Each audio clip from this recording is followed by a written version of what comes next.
About 2 months into starting this channel, I posted a video that was a POV street photography video shot in Bournemouth. It was well received, there were lots of really nice comments, but it seemed to trigger a small minority of people. There were quite a few people who didn't really agree with the way that I was shooting. Now the gist of the comments were based around this idea that because I didn't put my camera up to my eye, I couldn't possibly be a proper street photographer. Bizarrely, I had the same issue on a street workshop last year in Brighton. Some guy had listened into a conversation I was having with some of the delegates, and he decided to have a go at me for exactly the same thing. Apparently you can't be a proper street photographer if you don't stand in front of somebody and put the camera up to your eye. So all of this just doesn't make any sense to me. Many great street photographers have developed ways of working which allow them to remain unnoticed while working on the street. Tony Ray Jones, for example, would often get his wife to stand between him and the subjects. So whenever he pointed his camera towards his subjects, they would think he was taking a photograph of his wife. Saul Leiter often used a telephoto lens for his work. Now, obviously that was an artistic choice, but that voyeuristic feel wouldn't work if the subject was aware that they were having their photograph taken. And the telephoto lens obviously allowed him to be a distance away from them in order to shoot unnoticed. Walker Evans and Helen Levitt famously used right-angle viewfinders for their cameras so that they could be looking in one direction while the camera was looking in another, again to remain unnoticed, to be able to capture moments without the subject being camera aware, which was incredibly important to their way of working. Now Fred Herzog, Joseph Kudelka, Raymond Depardon are all on record as saying that they often shot without bringing the camera up to their eye. Does the fact that they didn't look through the viewfinder make their photographs any less credible? Maybe the thing for most people is to accept that there are different ways of shooting. Maybe learning to shoot in a certain way which doesn't attract attention on the street can be considered to be a valuable creative tool. It can certainly give you photographs that the traditional stand in front of someone, bring the camera to the eye and press the shutter techniques can't.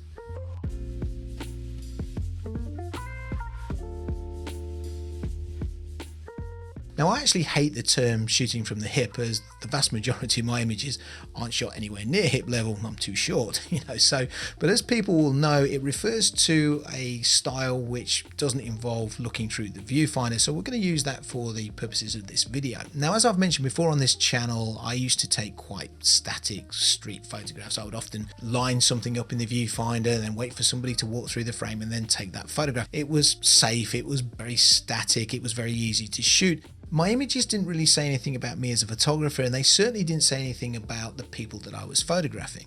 So to change that, I moved to wider lenses, decided to get closer to the subjects. I also started to shoot in a very reactionary way, often seeing things in a split second and taking the photograph in a split second, particularly when I was working in crowds. I often found that I didn't have the time to bring my camera up to the eye whenever I saw something, so I learned to shoot from chest height and waist height and near my face and at 90 degrees and even from my back. Now my images as a result had more energy, and the process made me a lot more enthusiastic about taking pictures. And let's be honest, if we aren't enthusiastic, we won't go out onto the street to go and take photographs.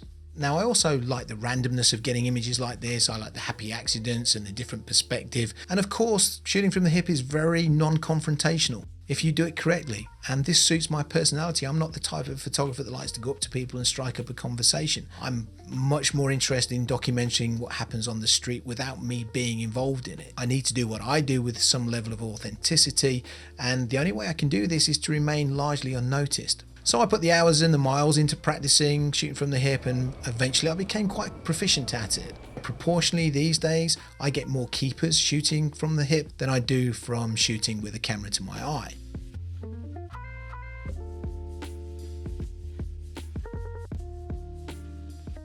Now for me, I found the best way of shooting from the hip is just to walk and react. Sometimes I'll be walking down the street and I'll see a potential photograph, and I'll have a certain amount of time where I can change my angle of approach and I can kind of get an idea in my mind's eye of how this picture is going to look, and I'll then bring my camera up to whatever height I actually need it to be in order to get the photograph, which I've kind of pre-visualized, if that's the right way of describing it. Now the whole process of shooting from the hip isn't as random as people like to think it is. It takes an enormous amount of concentration to do it successfully and consistently. The more that you do this, the more that you practice, the more hours you spend on the street, the better you become at pre-visualizing a shot. But sometimes an image might just happen immediately in front of me. I can literally be walking down the street and something totally random happens and I'll just react and take the photograph. And in most cases, I'm usually right on top of the photograph, so the camera angle tends to be quite low in this case. The downside to shooting this way is always going to be the frame. You're never going to be 100% in control of what you have in the frame. And for some people, that's enough not to do this. You know, Sarah would go completely around the bend if she had to shoot this way. She needs to know what's in all four corners of her frame before she presses the shutter. Now, shooting from the hip is well suited to wide angle lenses because you have more chance of getting something in the frame. But I've actually shot from the hip using a 50mm, 35mm, 28mm and a 21mm. Now, I did try to shoot from the hip once with a 75mm, but that wasn't such a great experience, not because of the field of view, but because I was so far away from the subject, I couldn't get a sense of what the lens would see. It was really harder to pre-visualize what I was going to take. I've always preferred to use zone focusing when shooting from the hip. Depending on which lens I'm using and how close I am to the subject, I'll generally set the distance to about 12 feet, 6 feet if I'm working close and on top of people, like in a crowd scene for example. The main idea is to create a zone of focus which allows me to capture everything that I want in the scene, and I'll nearly always use f8 to do this. I have used autofocus when shooting from the hip in the past, and I'll be honest, it's really hit and miss. You don't know for sure what the camera's locked on, and you can't check when you're shooting. And oftentimes when the AF doesn't actually lock onto something or gets confused about what it's supposed to lock onto, the shutter won't fire, so you end up missing the shot anyway. So for me, AF and shoot from the hip isn't the best combination. Now, shutter speed is really important. If you think about what I'm doing for a second, I'm in motion, I'm invariably walking. The subject that I'm looking at might well be in motion as well, and the camera will certainly be in motion if I'm working that fast. So I need a shutter speed that's fast enough to be able to stop all that movement. So I always try and keep the shutter speed up, usually around 500th of a second. If there isn't enough light for such a high speed, when I'm shooting I might just physically stop just for a split second while I press the shutter, just to help with any problems with camera shake. Now, I don't like to work this way particularly because if you imagine you're walking along in a group of people or past a group of people, then all of a sudden you stutter, you stop. That's a weird behavior for anybody to do, and of course it just attracts attention. So for the past couple of years, to overcome this, I've been working really hard on judging distances.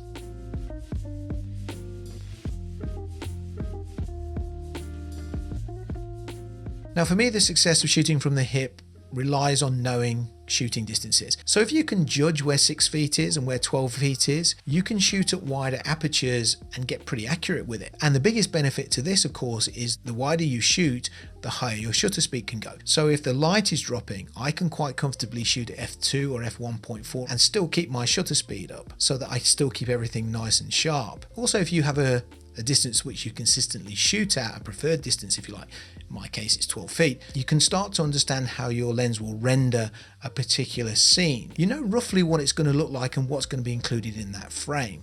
And the other piece of advice that I would give is try and stick to one lens, even if it's just for the close-up shooting from the hip kind of style. You'll get to know what the lens records, you'll get to an idea of how it renders things spatially. So if you shoot with a 35mm consistently, you'll see how all the elements fit into the frame. You'll understand the relationship between foreground elements and background elements. If you keep chopping and changing lenses, say you go from a 35 to a 28, the 28mm has more foreground distortion than a 35mm, and objects in the background will appear further away. So if you're going backwards and forwards shooting from the hip, it's very difficult to understand what your lens is actually going to see. And the final point I'd like to make, and it kind of goes all the way back to the start of this video, just ignore those people who wish to give you their opinion on this. What puts a lot of photographers off this technique, it's not the hours that you need to put in, it's not the experience that you need or getting to know your lenses and distances, none of that. It's the fact that there's this perception that shooting from the hip isn't proper photography. And I'm often amazed at how many people who perpetuate this nonsense never show their photographs. You never see any of their pictures. They'll tell you what you do is wrong and how you're doing it is wrong, but you never see any photographs. Now, nobody has the right to tell anybody how to take photographs. Taking photographs is personal to you, and how you take those photographs is also personal to you. Myself and Sarah, for example, have two completely different ways of shooting. On the same street at the same time with the same subject, we often come up with completely different photographs. Ultimately, it's the image that's important, not what it was shot with or how it was shot. So thanks for watching. If you enjoyed this video, please think about subscribing if you haven't already, and I'll see you on the next video. Take care.